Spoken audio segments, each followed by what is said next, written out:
Frank Gross is bringing a West Seattle icon back to his roots with the opening of the newest iteration of the Thunder Road guitars at 2611 California Avenue Southwest. This move to the Admiral District represents the fourth version of the store in West Seattle and is envisioned by Gross as the shop's forever home. The location is deeply personal for Gross, who grew up in the Admiral neighborhood and has lived in West Seattle nearly his entire life. Westside Seattle had a chance to interview him prior to the new store's grand opening coming up on June 6th. Tell me about your history with guitars. I see you have your original guitar. Yes. So I have played guitar since I was 11 years old, give or take. And Did you teach yourself? kinda, yeah. So my dad was a musician. He played bass. He played in bands when he was in his 20s. And when I was a little younger than when I started playing guitar, I was really into sports. I played soccer and basketball, and I just loved it. You know, I like wanted to be Michael Jordan. You know, I loved sports. I was huge into it. And my best friend at the time, we were like inseparable. Got a drum set for his birthday one year. We were about 11 years old, and he, started playing drums in his garage or his basement. He said, "Hey, we should start a band." I'm like, "Well, I don't play anything." He's like, "Well, your dad's got a guitar in his closet, so just ask him to teach you how to play guitar." So one day I asked my dad if he would, show me a couple chords or whatnot, and that kind of was like the very beginning of learning how to play guitar. And yeah, it's been a huge part of my life ever since, obviously. Were you into music at that time? Yeah, so when I was maybe a couple years younger than that, I started getting into music and the radio and discovering music on the end, the 107. yeah, 107 the end, and finding bands and stuff. And two albums really got me, kind of turned that corner from being into sports into really loving music. One of those was Nevermind by Nirvana, and then Dookie by Green Day. Of and course. That, both those albums came out in early 90s, 91 for the Nirvana album, Yep. 94 for the Green Day album. And I just, my mind was just blown. I just could not believe what I was hearing. I loved it. And I think that set the tone for wanting to learn how to play guitar and do that. Seeing those artists do that, I wanted to do that. And so me and my buddy Mitch started a band and made a horrible racket and kind of started to learn how to play our instruments while learning how to play with one another.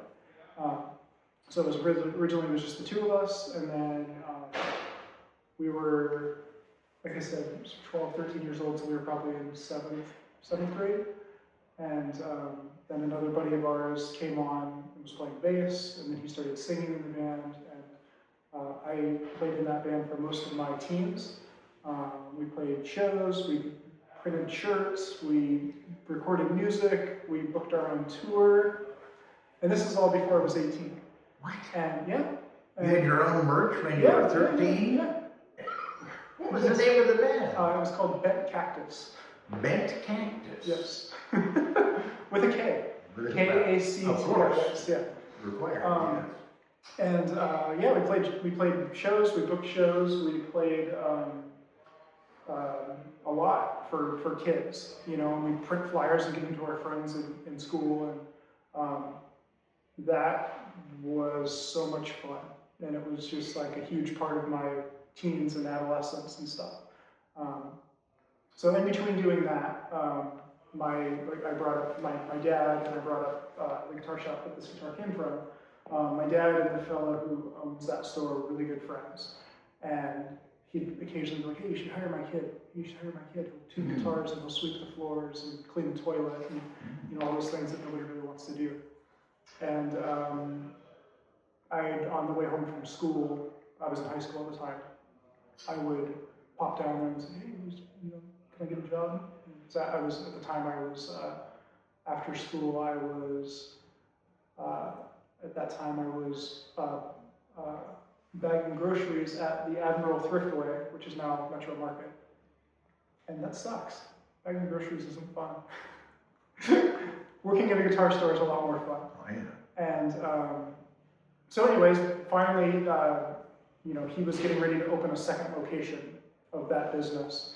And I was able to weasel my way into going down there and working after school until the store closed.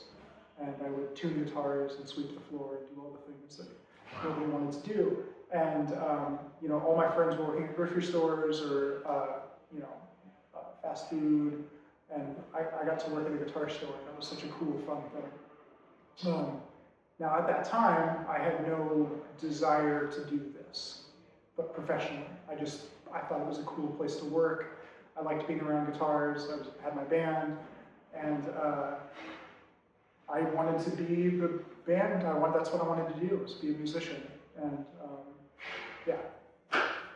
Let's jump forward for a second and just touch on, when you have customers come in, Yes. people that are just starting out or people that are that have been practicing for a little while and they're about to upgrade to their next guitar, do you see that same spark in their eyes that they want to be able to be a musician, or they just want to? Yeah. I mean, we've definitely, so 2026 is our 15th year in business. And I feel like I've seen a lot of the young West Seattle kids that were going to school at Madison, West Seattle, that used to come in my original store, that are now adults. Oh, It's yeah. weird, you know, Yeah, that this place has existed long enough to see that. Yeah. But some of those guys, those kids that would come into the store and make noise and, you know, are playing in bands now, and that's really cool to see, you know. What is it about the mystique of a guitar, the attraction, is it the fact that it is a tool to transport you to another state of mind? Is it the... I think it depends on who you ask. I think... I'm asking you. Okay, so I think that a guitar can be a very visually attractive thing. You know, there are certain guitars that I think are just really beautiful works of art. I think that a guitar, it can be used as a tool to create art, you know, art as in music. And one of my favorite parts of my job is connecting people with a guitar that they're going to do that with. You know, as fun as it is to sell guitars to collectors, that, you know, they hang behind the glass case and everything, I much more enjoy connecting somebody with an instrument that they use to make music or take on the road or play their favorite show. You know, that's really cool. Have you ever had a moment where somebody came in that was a skilled player or reasonably skilled and sat down with a guitar and you just were, your breath was taken away by their trying it out? There's been a few times, yeah. There? Yeah, a few guys, yeah, that you watch them play and you just wonder how they can do that. You know, I feel like the youth of today has more tools accessible to them to learn the instrument. YouTube, you know, if you get on YouTube and you look at the vast majority of, how do I say this, of you know, demo videos on how to learn this song and how to play this and how to do this trick. That stuff didn't exist when I was learning, or when the generation before me and the generation before that. And I think now, because those tools are available, the youth of today that are learning how to play guitar, they have maybe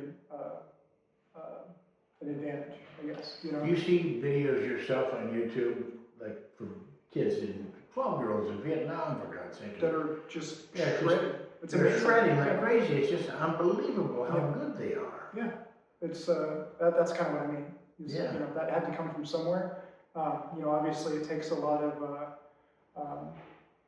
skill and a lot of perseverance and a lot of time to learn how to play like that. It just doesn't happen, you know. So, but having the tool to teach you how to do that is a part of that equation. Was there a guitarist in your past that you heard and you said, I want to play like that guy? I brought up those two albums that kind of turned, you know, set the path of wanting to learn how to play guitar. And I would say those two guitar players, Kurt Cobain and then Billy Joe Armstrong from Green Day. As a 12-year-old kid seeing that, I wanted to do that. But no guitarists along the lines of Clapton or B.B. King or something. I mean, I have a lot of respect for those musicians, obviously. But the generation that I grew up in and everything, that's kind of what was popular. Right. Or not necessarily what was popular, but that's what inspired me to play. And the generations before me, those guitar players you brought up, inspired those guitar players to learn. In some cases, there are guitar players, you can hear 3 or 4 or 5 notes and you know exactly who they are. Yep. And how do they develop that kind of a skill? How does that happen? Maybe some of that is we're so used to hearing certain songs, whether it be the radio or, ads in television or whatnot, you hear a certain line from a certain song and you know that it's, Led Zeppelin or Black Sabbath, or you just know. So maybe it's kind of ingrained in our heads, but there's a few, especially the two that I just brought up, the tone of the guitar, especially the early Black Sabbath stuff. You hear 3 or 4 notes and you just know that that's what that is, and a lot of that is the way the studio recording sounds and the way that the guitar, just the way the guitar was recorded. You've been through a lot of iterations of Thunder Road. How many locations have you had? This is we've been talking about this a lot recently. So this is our 4th version of the Seattle Thunder Road guitars. Why do you move so much? And I was just going to preface that by saying the first 8 months that I did this, it was just internet, so just e-commerce. I didn't have a store. Why do I move? Why have we moved so much? Every time we've moved, it's been for a different reason. The first location was I was looking for a place to take my internet guitar shop and have a place that people can walk into. And at that time, this is 2012 was the year that we went from online to internet, or from the internet to brick and mortar. And I had a heck of a time finding a place here because I wanted it to be in West Seattle. And if it's going to be in West Seattle, it had to be on California Avenue.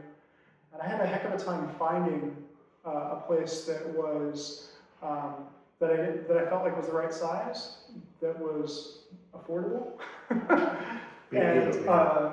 We ended up finding the first location, and that was kind of dipping the toes in and seeing, is this going to work? How's this going to go?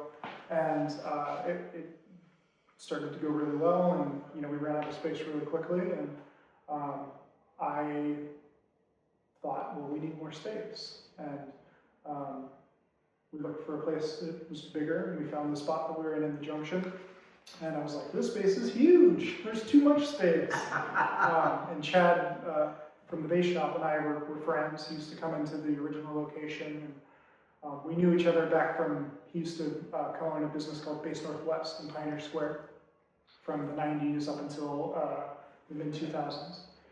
And I said, hey, why don't we kind of team up and have like a guitar shop with a cool bass shop inside of it, kind of like the Starbucks inside of the Safeway, And that's how that relationship started.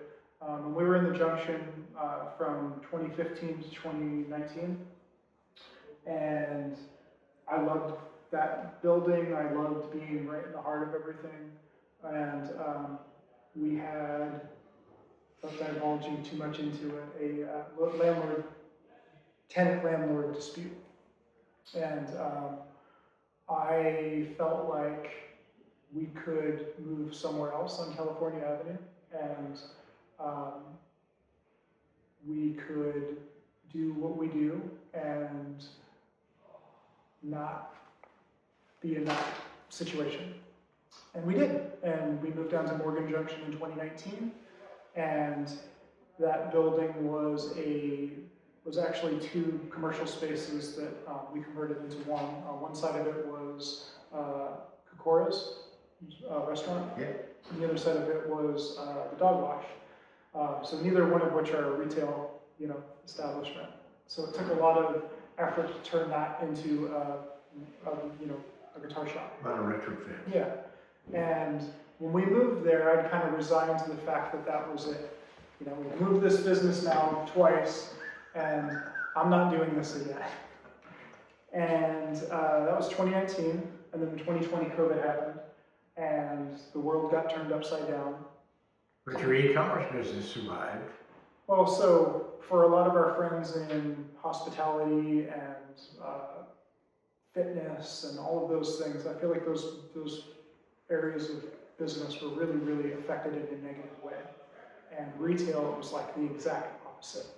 If people could buy a snowboard or a bicycle or a guitar because they needed something to do that didn't involve other people, it just, after the first maybe month or two of the pandemic, our internet sales and there was a lot of growth, like a lot of really rapid growth. Were you doing a lot of promotion online at that time? Not really, no. We were kind of just doing what we'd always done, and there was just a massive demand for instruments. And we, just having a strong internet presence and a strong sense of e-commerce and everything, we were kind of set up for it. And it was a crazy couple of years, and there was a massive amount of growth that I didn't see coming at all because nobody, I think, saw that coming. And then we were right back in the same situation of needing more space. But this time around, it was worse. I mean, we had a storage unit that we had guitars and amps and shipping materials in. We had storage units behind our store that we were putting things in. We had used every square inch of wall space that we could in that building to put guitars in. And it quickly became apparent that this isn't going to work. Isn't part of your business traveling to shows to buy guitars? Yeah, we do a lot of that. Well, that was impeded during the pandemic. So from 2020 and 2021, there was no guitar shows. Right. And So what'd you do? How'd you get them? by 2021, people were, we were able to have people in the building, and so customers would bring stuff in to sell or trade. We did some buying of like collections. There was a collection of guitars that we bought in Idaho. It was 100-something guitars. Oh my And goodness. a couple of years before that, there was a collection that we bought in Montana that was the same thing. So occasionally we get calls like that, and that's always a lot Are of these estate sales, things like that? usually it's kind of. Usually it's so-and-so passed away and they left husband or wife with or brother or I sister see. with a burden of stuff, and they have to figure out what to do with it. Wow. So we did some of that during the pandemic, and then we also started dabbling in carrying new guitars. So we do Fender, we do Gibson, we do Martin, we do Gretsch, we do a lot of the major brands. And pre-pandemic, we didn't do that. We just did vintage and used. Oh. So we were put in a situation where we couldn't go to guitar shows, we couldn't get inventory, and we thought, well, we got to do something. So that happened. Let me explore what you're trying to do with Thunder Road. Tell me about the kind of experience you're trying to create for people when they come in. Well, this new space has a lot to do with that. So we brought up that we've moved this business a number of times. Every time that we've gone and set up shop in a new space, the formula's been kind of the same. We're like, okay, we're going to color the walls this color, we're going to put these hangers on the walls, we're going to do a little signage out front, and that's it. We're not going to do anything else. And when this happened, and we knew that we were going to move here, I thought that this was it. That this is going to be our forever home. I live in Admiral. I grew up in Admiral. I love this neighborhood. I love this building. I think it's really cool. So your commute's pretty short. It's very short. Yeah, dangerously short. And I thought, if this is going to be not the last version of this, but if this is, we want to really make a statement, let's be thoughtful about what the place looks like. Let's maybe go a couple steps further and think about the things that customers have been asking for the last 15 years. And we hired a designer to design the interior of the space. They have a local design? Yep, the company is called Design Well Spent.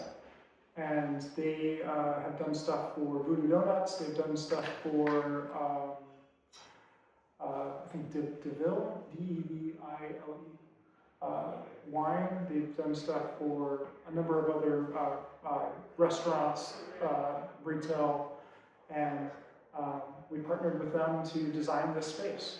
And I think they did an amazing job, and that's not something that we'd previously done. So I guess what I'm getting at is we put a lot of thought into what the store looks like and how we want to display our inventory. And what about the experience for the customer? What do you want that to be?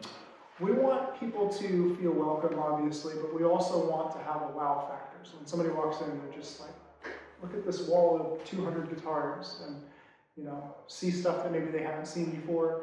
I feel like we have a very friendly staff, and that's really important to me, that people feel like we're friendly and they feel like we're not pretentious or anything like that. A few things that we wanted to create in this new space, one of which we're sitting in, this is our premium and vintage room. A lot of times people come in and say, well, where's all the vintage stuff?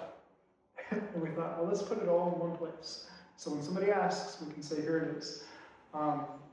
Our old store, we had an acoustic section in the store that was kind of intermingled with everything else.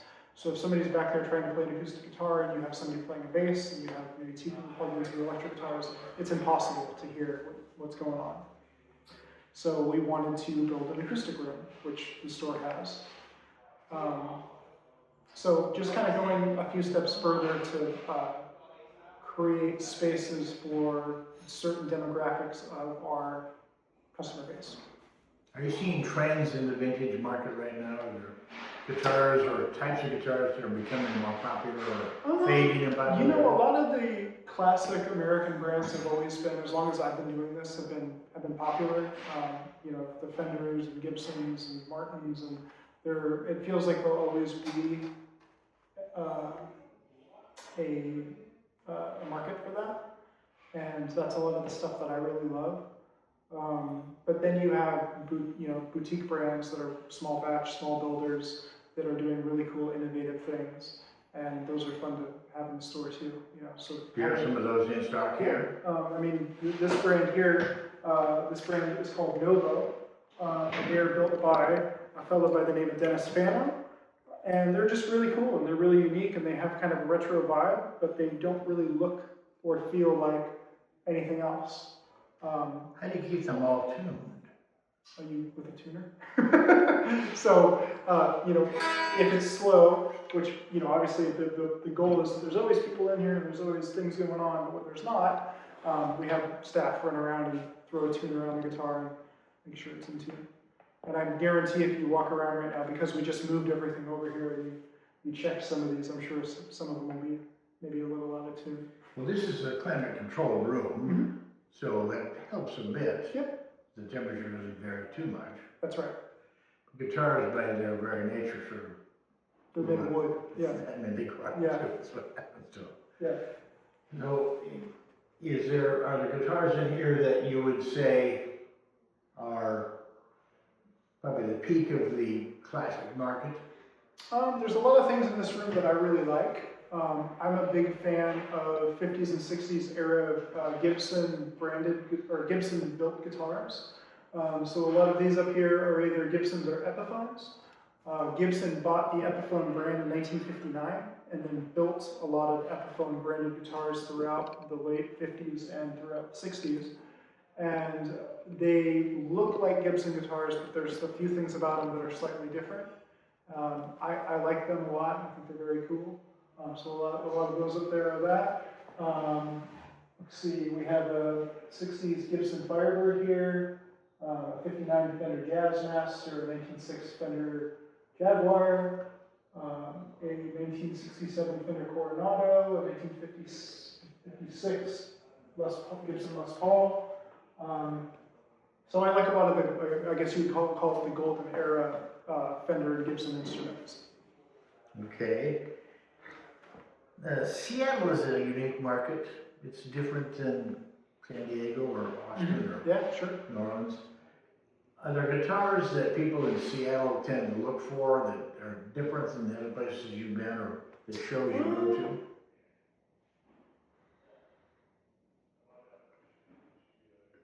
It's a good question. I think that answer to that question can vary throughout the months and years. It seems like, there'll be a certain thing at that moment that feels like, God, everybody's asking for X, Y, or Z, or everybody's asking for X, Y, or Z. We try to carry things that we like and that we, as musicians and fans of guitars, are into, and hope that that aligns with what people are asking for at that time. Well, Seattle, as you alluded to for Nirvana, Yeah. experienced that giant explosion in Yeah. the early 90s. That had to impact people's desire for certain kinds of guitars. Sure. So Kurt mostly played Fender guitars. In the part of their career that they're most well known for, he played a Fender Mustang, a Fender Jaguar, excuse me, a Fender Jaguar, and a Fender Strat. This guitar actually is the same guitar that Kurt played in the Smells Like Teen Spirit video, except his was left-handed, because he played left-handed. But this is a Fender Competition Mustang in Competition Burgundy with a matching headstock. And this is the guitar, or the type of guitar that he played in that video. But his was left-handed, so it was upside down. Have you ever tried to play left-handed? No, I always try to, or when you're first learning how to play guitar, you kind of try to find which way feels most comfortable, and then you just roll with that. And playing right-handed always felt more comfortable. But to answer your question, after that happened, it seemed like there was a big demand for that type of guitar, those models from Fender, that maybe didn't really exist for decades. Like I said, that guitar was built in the late 60s. Fender Jaguars that Kurt also played were also a 60s guitar. And after the 60s, there wasn't really a lot of demand for those instruments for 20, 25 years.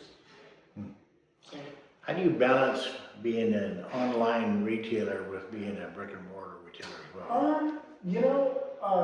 Early on, like I said, we were all internet, and then we opened the store, and we would have days where nobody would walk in, and if we sold a guitar online or 2 guitars online, we're like, yes, so it's always, to me, it's always been, it doesn't matter how it happens as long as it happens, and we put a lot of energy and effort into having a good website and making it easy for people to navigate our website and buy stuff online. We ship guitars to every corner of the world, so that's a big part of our business. But I would say now, as far into the history of this store as we are, our sales are about half and half. So Are they really? half internet, Wow. half the store. Yeah.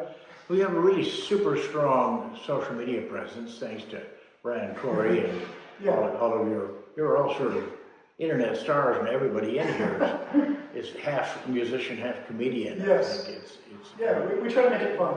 you definitely make it fun. Does that impact your online sales or in-store sales? Is there I a think tell? the A plus B equals C. I think that the reason that we put a lot of effort into the social media thing is to get people into the store, to get people on the website.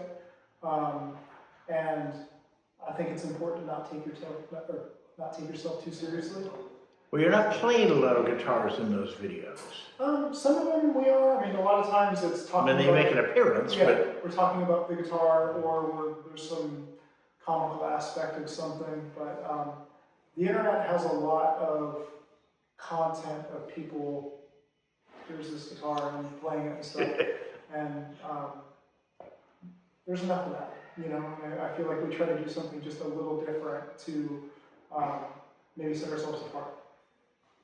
so is your intent to get to ingratiate yourselves with people so people think fondly of you because you're amusing and want to come in and meet you? You know, I think that when we do these videos and we showcase our staff in it, when people do come in that have never been to the store before, they feel like they know us, which is cool. And it helps break down that barrier between, you know, you walk into a place you've never been before and you don't know anybody.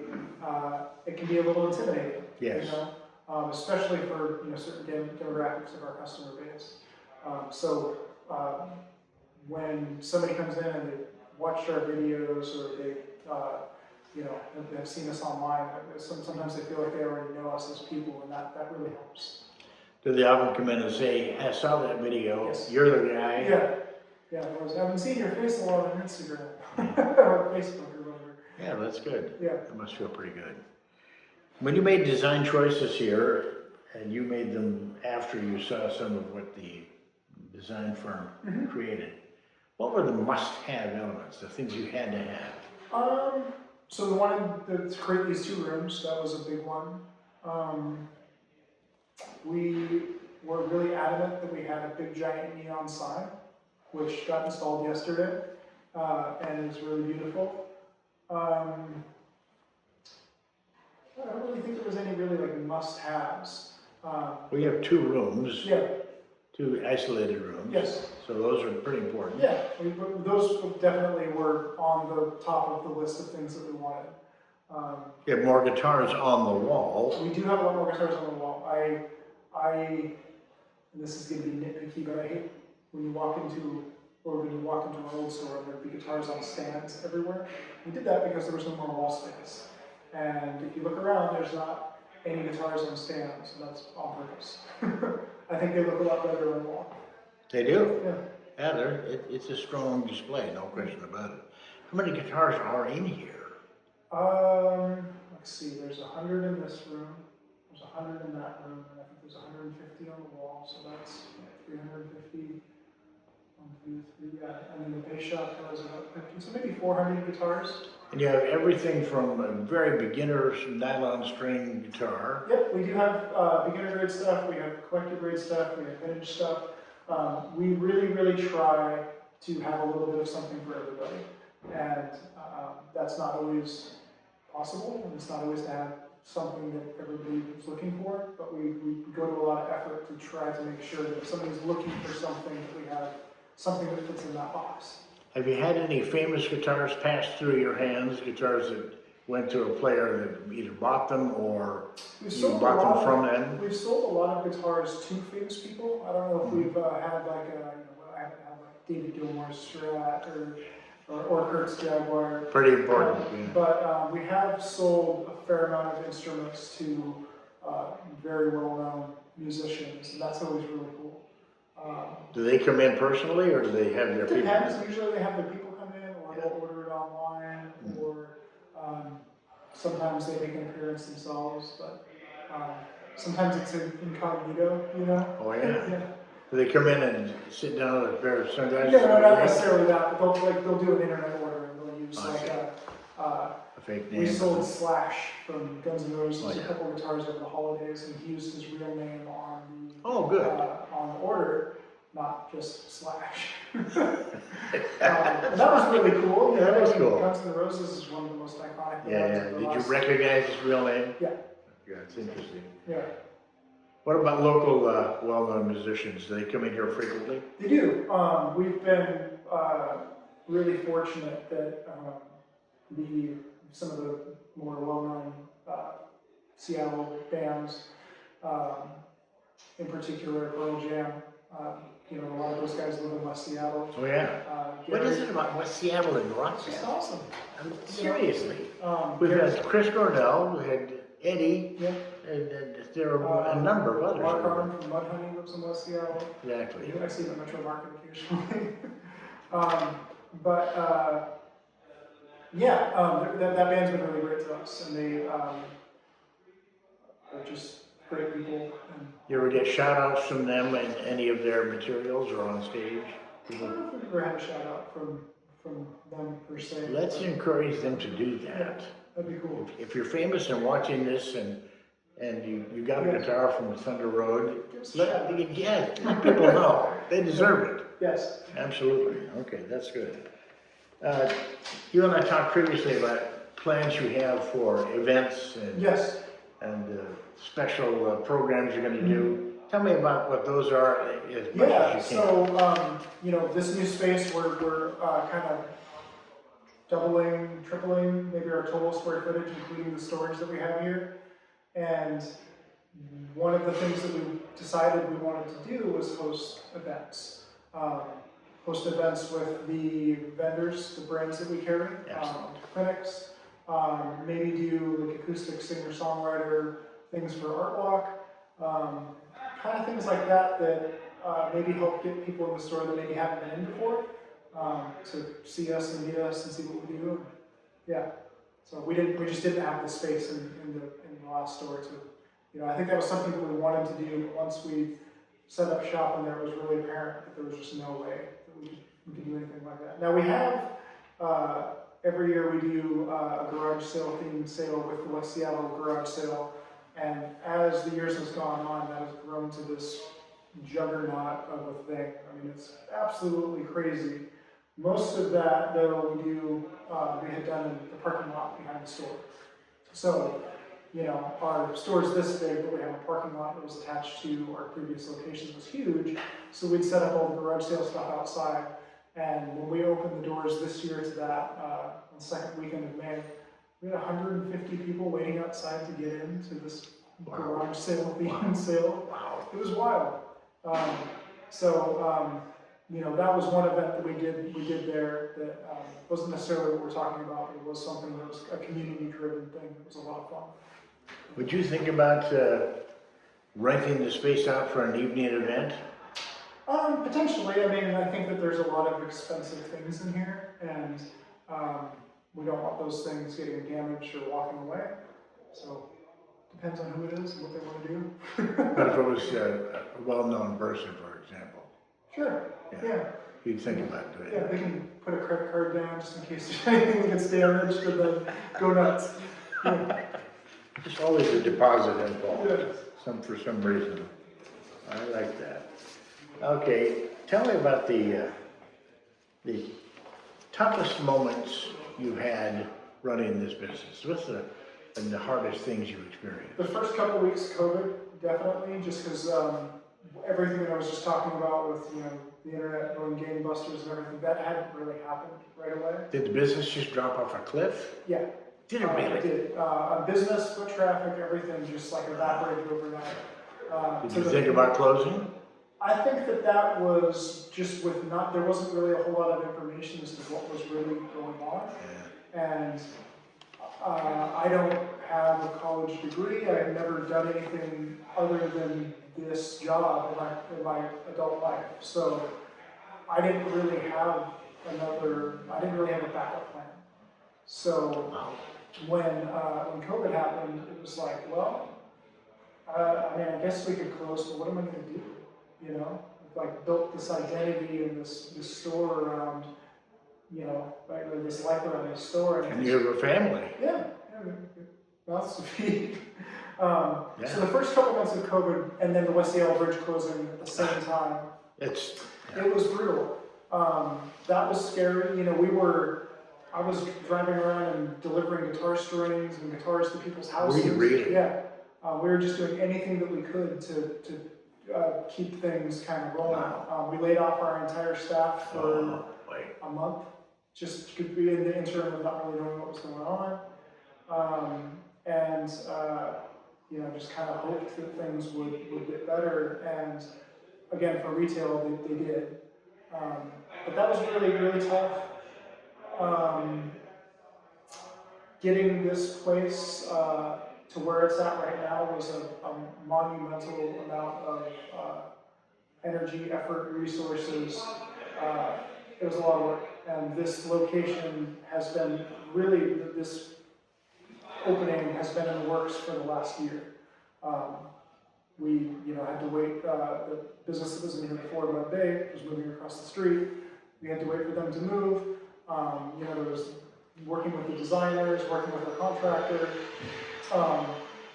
picking out furniture, light fixtures and stuff, and all of that takes mind space, and so. And a lot of money. And it's very expensive. And I think that when people see this place, it's a level up from what we had done previously, and I think people will see that. And Well, you bank with BECU, and I know that because you're on television. I am on television. So I suspect Yes. BECU helped you. We've banked with them since the beginning of Thunder Road, and we have a business account with them. And they were nice enough to put me in a commercial. Yeah. They've been good to you. Yeah, they're nice people. Good company, yeah, great. Tell me about your proudest moment, the thing that you realize, this is why I do this, this is why I'm here. My proudest moment. Is when these guys stopped using the vacuum. You have an active crew. I do. Well, they're trying to get this place ready for this. I know.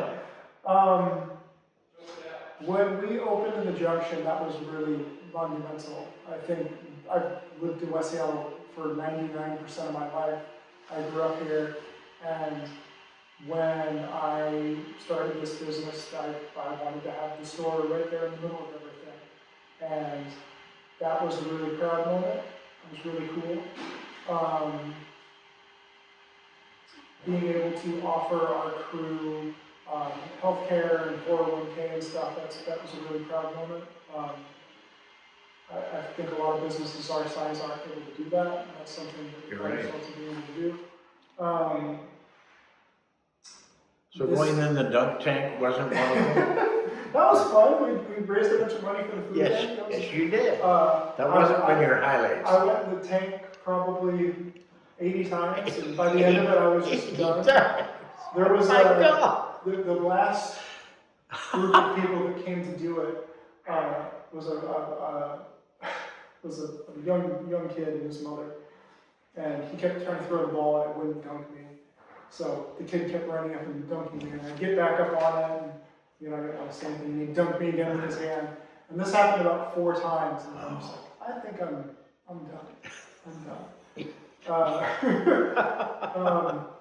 80 times. I think, and again, this is future, but I'm really proud of this thing that we've created here. And your crew. And my crew, and I think that people are just going to love it. I think it's going to be great.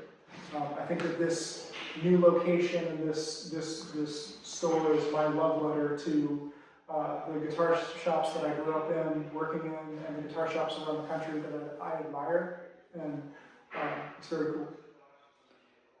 Tell me about your most memorable guitar, if that's not it, your original guitar. What's the most memorable guitar that's come through? Memorable guitar that the store has sold, or The one that you think, that was one heck of a guitar.